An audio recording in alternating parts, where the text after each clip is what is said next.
E aí galerinha, tudo certo? Professor Flamiciano de Geografia na área. Aquela sexta-feira à noite gostosa, 9 da noite, e nós tá como? Nós tá gravando aula, né? Porque o show não pode parar.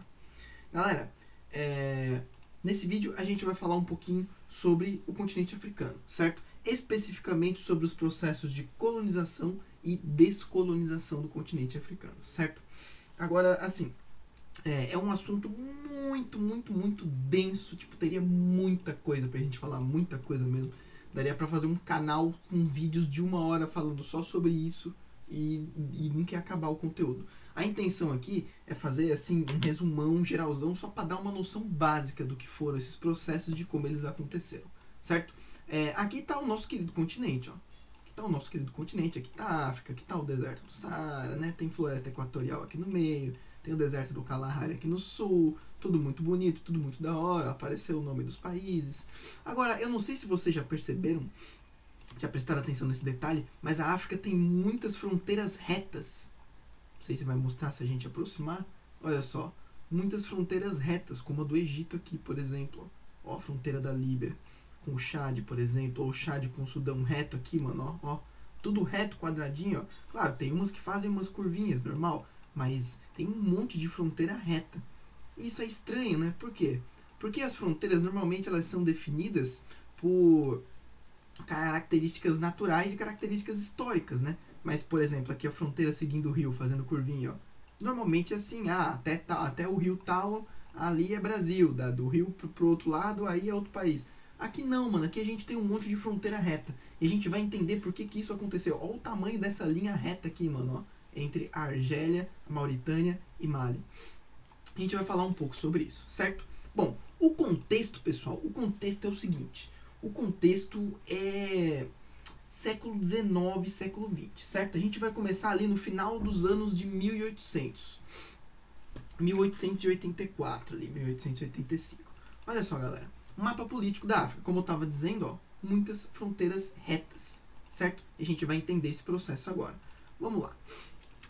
Bom, pessoal, olha só. No final do século XIX, início do século XX, ali 1880, 1890, 1900, alguns países europeus estavam despontando assim em seu processo de industrialização, certo? Muita indústria se desenvolvendo em países como a Inglaterra, como a Bélgica, ok? Então, países europeus estavam se industrializando com muita força, né? A Inglaterra era o principal exemplo, mas a França também estava passando por uma industrialização muito forte. A Bélgica também, que está aqui, ó, certo? Esses países estavam crescendo, se desenvolvendo e se industrializando, certo? Isso teve consequências para a nossa querida África. O que rolou?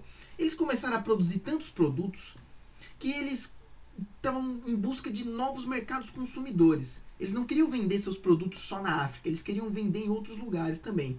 Além disso, o crescimento da indústria também fez crescer uma necessidade por matéria-prima, né? A indústria precisa de coisas para ser transformadas em produtos, né?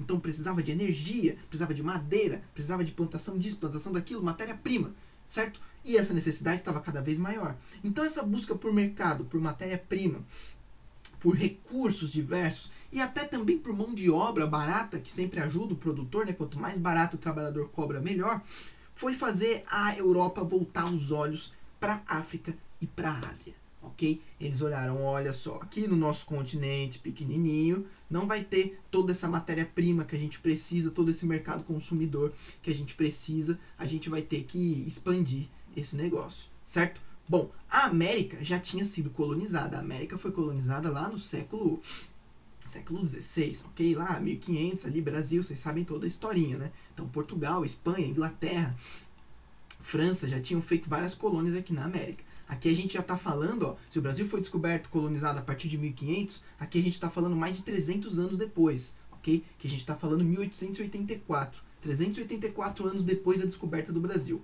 A África já estava sendo dominada por muitos países, certo? Então, por exemplo, aqui na parte norte da África, né, acima do deserto do Saara e no deserto do Saara, tinha partes dominadas pelo Império Otomano, certo? Que hoje é a Turquia. Aqui a Argélia já estava dominada pela França, aqui Senegal também já tinha domínio da França, Gâmbia já tinha domínio da Grã-Bretanha aqui, né, que a gente chama de Inglaterra. Aqui no sul também já tinha colônias, ó, da Grã-Bretanha. Portugal já tinha colonizado Moçambique. Então a África já estava sendo dominada. Ó. Portugal também tinha domínios aqui na Angola, ó, Congo francês já estava sendo dominado, certo? Só que essas partes em marrom aqui, ó, não estavam dominadas por ninguém, certo? E as partes em verde eram impérios africanos, ó, impérios africanos, ok? Então a parte em verde e a parte marrom ainda estava em disputa. A parte em verde com impérios africanos tentando se defender e a parte em marrom não estava delimitada para ninguém. O que os caras fizeram, velho? Os países europeus viram que tinha muita coisa para explorar aqui, muito território, muito recurso, muito mercado consumidor. Eles resolveram se reunir. E aí que surgiu a Conferência de Berlim, certo? Na capital da Alemanha, os principais líderes europeus se reuniram e, teoricamente, eles meio que passaram a régua na África, dividiram, certo? Antes que eles se quebrassem de pau e entrassem em guerra, eles resolveram tentar dividir na diplomacia. Então eles se reuniram e passaram a faca na África, mano. Aí tem essa charge aqui, ó, mostrando os caras dividindo a África como quem divide um bolo, entendeu? Então os caras se reuniram e dividiram entre eles. Aí, claro, os países mais fortes da época ficaram com boa parte dos territórios. Ó, isso daqui era o território da África antes da Conferência de Berlim. Lembrando, Conferência de Berlim foi na Alemanha em 1884 e se estendeu um pouco até 1885. E aí eles pegaram e passaram a régua na África. E ela ficou assim, maluco, ó. Segue pelas cores. Segue pelas cores. Em amarelo, domínios da Espanha. Pouquinhos, ó. Em rosinha, domínios da Alemanha. Já domínios maiores, ó. Em laranja, domínios do Reino Unido, certo? Grã-Bretanha e Inglaterra, aqui, ó. Bastante coisa. Em rosa, domínio da França. Ok? Só que o rosa da França aqui é um rosa um pouco mais escuro, eu não confundi com o da Alemanha. Ok? Então tá aqui, França, França, França. Portugal, o roxinho, então Angola e Moçambique, por isso que até hoje eles falam português, certo? Além da língua natural deles. E aqui outros. Esse daqui é um mapa que eu peguei no mesmo site pra gente poder comparar, ó. Dá uma olhada, antes da Conferência de Berlim, depois da Conferência de Berlim. Passaram a régua, dividiram. Esse mapa aqui, ele tira tudo as letras ali, as linhas, dá pra gente ver melhor, certo? Ó, em azul, domínios da França, até Madagascar, ó. Em vermelho, domínios da Inglaterra. Portugal, esse begezinho aqui. Itália, pegou um pedaço aqui. Alemanha, pegou alguns pedacinhos também. A Bélgica, pegou um pedação aqui no centro. Eles passaram a régua na África. Dividiram, ok? Dividiram e foram lá dominar, foram conquistar. Não sei se vocês se lembram, mas tinha vários reinos africanos independentes aqui, ó. Galera, o pau comeu, foi colonização mesmo. Agora aí, a gente precisa diferenciar. Colonialismo foi o processo de colonização da América. Portugueses, espanhóis e tal, a Inglaterra aqui nos Estados Unidos, a França também lá na América do Norte. Então, isso a gente chama de colonização. Então, o processo que colonizou o Brasil, a gente fala, o período da colonização. Esse que está acontecendo no final do século XIX e no início do século XX, a gente chama de neocolonialismo. Neo é novo. O novo colonialismo. Então, depois que eles já tinham colonizado isso daqui tudo, o Brasil já era independente, porque a independência foi em 1822, já fazia mais de 60 anos da independência do Brasil, eles resolveram colonizar a África e a Ásia também. Mas o nosso foco está na África. Passaram a régua na África, dividiram tudo e caíram para cima, certo? Extrair matéria-prima, recurso natural de todos os tipos, utilizar o povo como mão de obra barata, utilizar o povo como mercado consumidor, tipo assim, os domínios da Inglaterra, por exemplo, eles iam ali, vendiam os produtos deles e vendiam a preços caríssimos e não deixavam o povo comprar de nenhum outro lugar, igual Portugal fazia com o Brasil, ok? Agora, qual é a questão? A questão é a seguinte, cara, se eles... Porque eles dividiram a África de acordo com os interesses deles, certo? Então eles foram lá, os países mais fortes ficaram com mais território, menos território, eles já tinham alguns pedaços antes, como a gente viu, dividiram a África de acordo com os interesses que eles tinham, ok? Interesses econômicos, puramente econômicos, aonde tem mais recursos, onde tem mais riqueza, eu quero isso, eu quero aquilo, dividiram. E eles não estavam nem aí pro povo que vivia ali, certo? Eles se lascaram pro povo. Então, os povos que viviam ali, se fosse dividir em etnias, ia ser mais ou menos isso daqui, ó. Cada divisãozinha dessa daqui seria uma etnia diferente, ok? Não dá pra enxergar os nomezinhos, ó, fica com a qualidade meio ruim, mas dá uma olhada. Eu li em algum lugar que são mais de 200 e poucas, 300 etnias diferentes que existiam na África nesse período do neocolonialismo, ok? Coloridinho fica assim, ó, pra você ter uma ideia, certo? Cada partezinha colorida dessa, uma etnia diferente. E os caras simplesmente passaram a régua e deixaram dentro do mesmo território um monte de etnia diferente. Inclusive, para conseguir derrubar esses impérios africanos autônomos independentes aqui, muitas vezes eles colocavam um povo contra o outro, ok? Muitas vezes eles iam na base da guerra e outras vezes eles faziam intriga entre os povos africanos para eles mesmos se derrubarem, ok? Intrigas de todos os tipos. E eles iam dividindo o território e conquistando, dividindo e conquistando, dividindo e conquistando.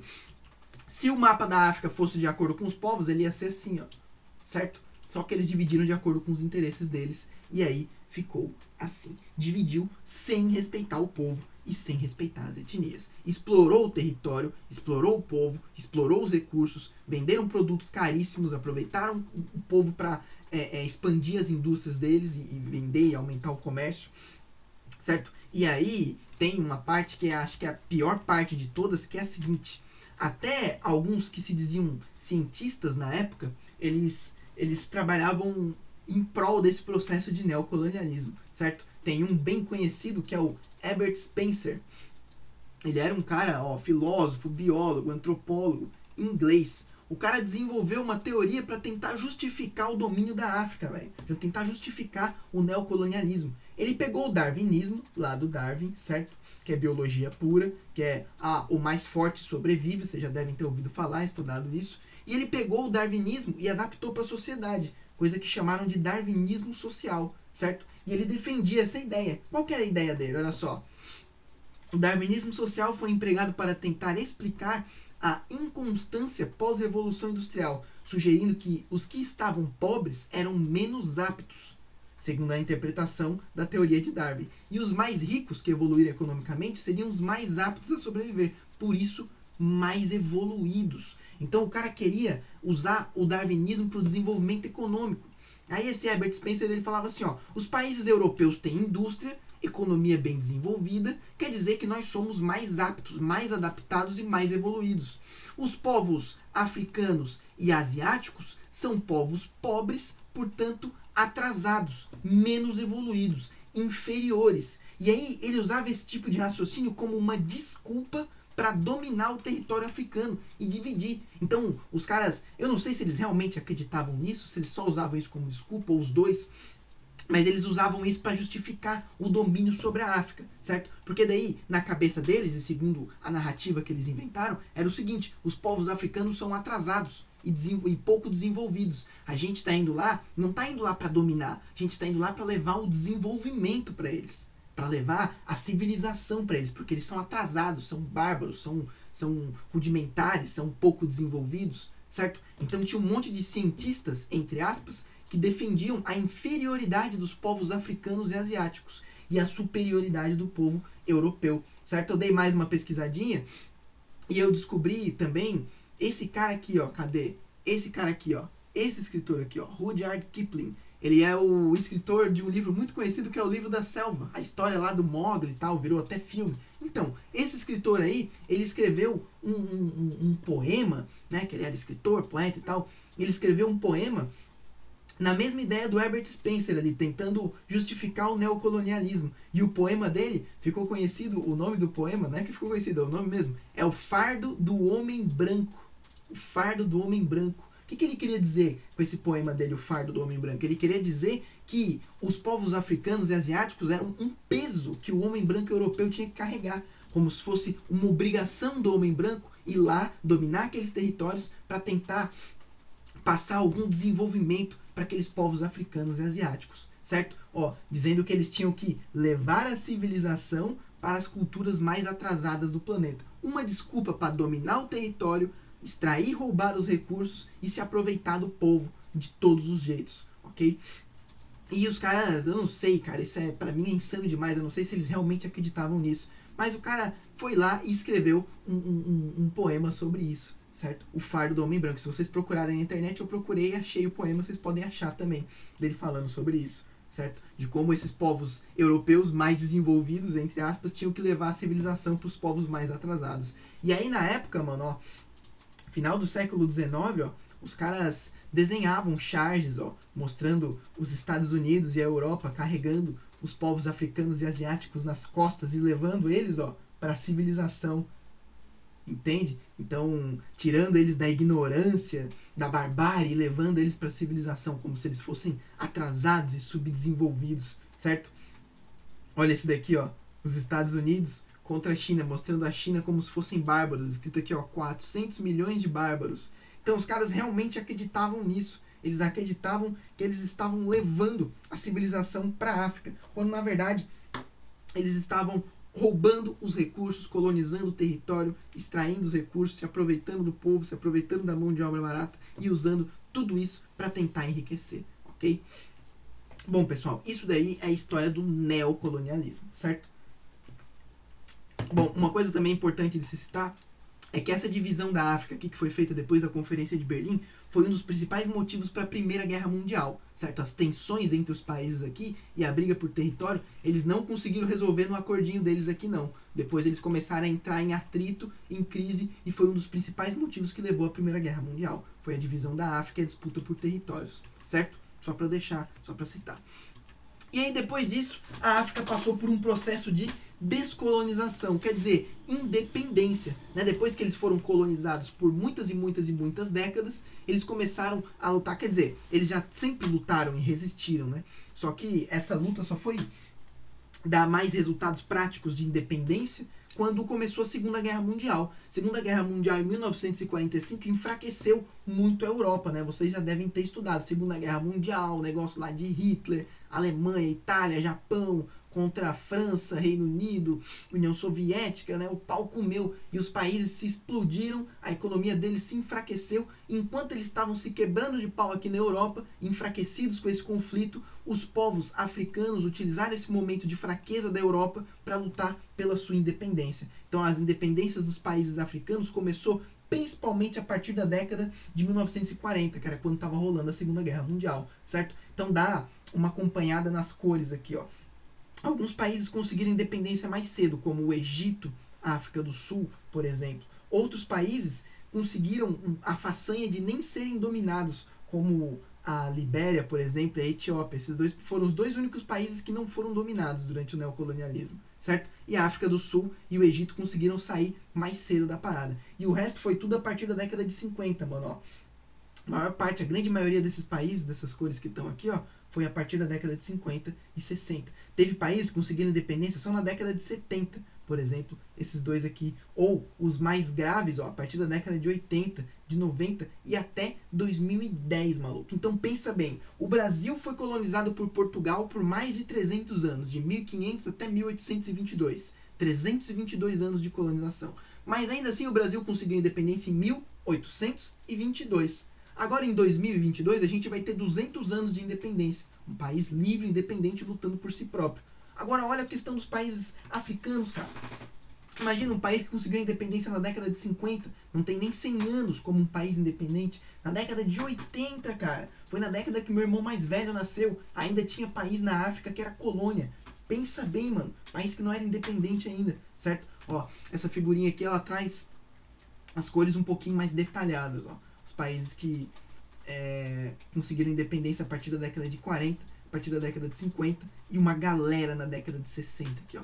Um monte de países, ok? Pra vocês terem uma ideia, a coisa estava tão feia pra Europa que teve até protestos na própria Europa para lutar pela independência dos países africanos. Como assim? O próprio povo protestando e saindo na rua para o governo deixar os países africanos independentes. Então o povo se voltando contra o seu próprio governo, tipo assim, chega, meu, vocês já exploraram os caras demais. O próprio povo europeu protestando contra o domínio europeu sobre a África, ok? E aí, para finalizar essa aula, além dos países africanos terem sido colonizados, explorados, roubados e sob a desculpa de serem inferiores, como a gente viu, depois que eles conseguiram independência, que faz pouquíssimo tempo em relação aos outros países, eles ainda passaram por muitos conflitos e guerras internas. Por quê?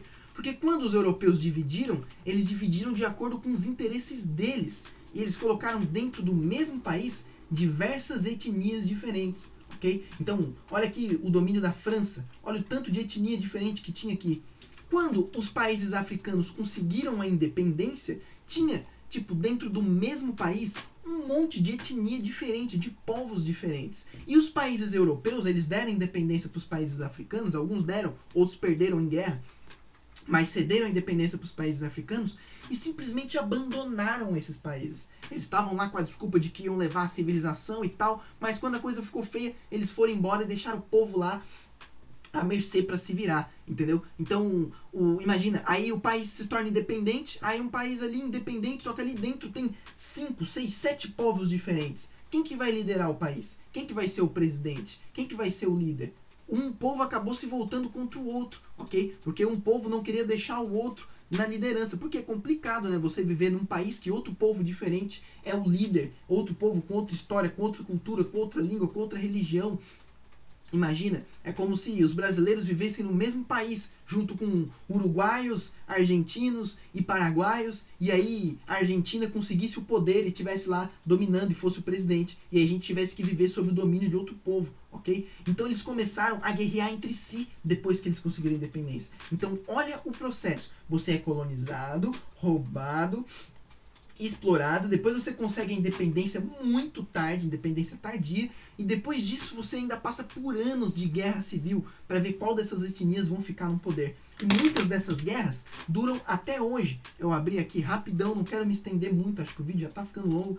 Eu abri aqui rapidão alguns sites só para falar sobre as guerras que tem na África, certo? Mas se você pesquisar, tem um monte. Praticamente todos os países africanos passaram por guerra depois da independência. Então olha só, Sudão do Sul, por exemplo, enfrenta sua terceira guerra civil em 50 anos. Então em 50 anos os caras tiveram 3 guerras entre os próprios povos dentro do próprio território, ok? Por causa dessa colonização irresponsável que os europeus fizeram. Foram lá, dominaram, conquistaram e depois abandonaram e deixaram o povo lá para se virar. Olha só, 3 guerras civis no Sudão.